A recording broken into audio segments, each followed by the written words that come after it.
ఏనాడు నీ పరిపాలన మాకు వరం, నీ వల్లే ఈ రాష్ట్రపు సంక్షేమం సత్యం నిత్యం సఫలం.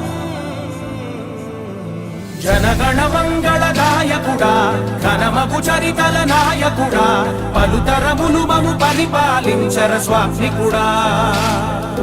నవయుగ మేధో సైనికుడా, సమయము తెలియని సేవకుడా, యువ నవ్యాంధ్రకు ప్రగతిని చూపర సాధకుడా, వైతాళికుడా.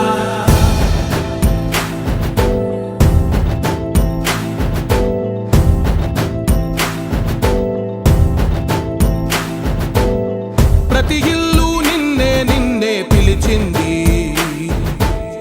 ప్రతి గడప నీకే స్వాగతమంటోంది, ప్రతి మనసు నువ్వే గెలవాలంటోంది. పెద్ద కొడుకు